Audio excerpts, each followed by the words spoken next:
শাইখ হোসেন ইবনে তাইমিয়া রহমতুল্লাহ আলাইহি কি ফানাউন্নার জাহান্নাম ফানা হয়ে যাবে এটা বলছেন? এটার প্রশ্ন। তিনি বলছেন যে এটা হচ্ছে নার দুই প্রকার, একটা হলো ইমানদারদের জাহান্নাম, একটা হলো কাফেরদের জাহান্নাম।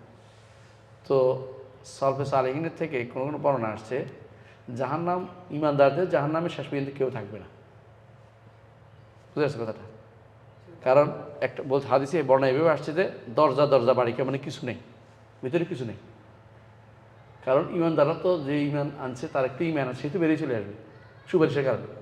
ওই জাহান্নামে কেউ থাকবে না, তখন ওই জাহান্নামকে আল্লাহ তাআলা ধ্বংস করে দেবে, এটা তিনি বলছেন। তো এইটা তিনি নিজের থেকে বলেন না, এটা কিন্তু বিভিন্ন বর্ণনা আসছে, সাহাবায়ে কেরামদের বর্ণনা আসছে। যারা দোষ দেয় ইবনে তাইমিয়ার, তারা ওই বর্ণনাগুলি মানতে চায় না, দোষটা ইবনে তাইমিয়ার দিয়ে ফেলাতে চায়। তাদের বর্ণনাগুলো দিত, তারা কিন্তু এর চেয়ে দুর্বল বর্ণনাও নিচ্ছে অনেক জায়গাতে। এইখানে তারা কি করে, এটা নিতে চায় না। মসনদ আবদ ইবনে হুমাইদে এটা আসছে, মসনদ আবদ ইবনে হুমাইদে বর্ণনাগুলি আসছে সাহাবায়ে কেরাম থেকে, ইবনে মাসউদ থেকে আসছে। তো সেখানে আসছে যে এমন একটা সময় আসবে জাহান্নামের দুই কাবারের ভিতরে কিছু থাকবে না, মানে দরজার ভিতরে কিছু নেই, মানুষ নেই। কারণ যারা গুনাহ করছে বেরিয়ে আসছে, ওর ভিতরে তার কেউ নেই, তখন সেটা ধ্বংস হবে। কিন্তু যেটা কাফেরদের না, তিনি বারবার বলেছিলেন অন্যান্য জায়গাতেও, কাফেরদের না কখনো ধ্বংস হবে না, এটা তো চিরস্থায়ী জাহান্নাম।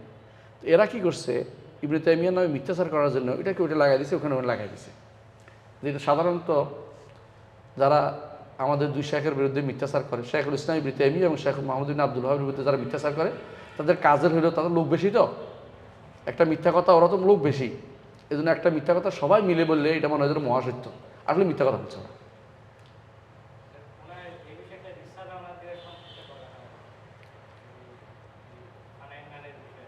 এটা ওনার না, এটা ওনার ছাত্রের, কোনো কোনো ছাত্রের।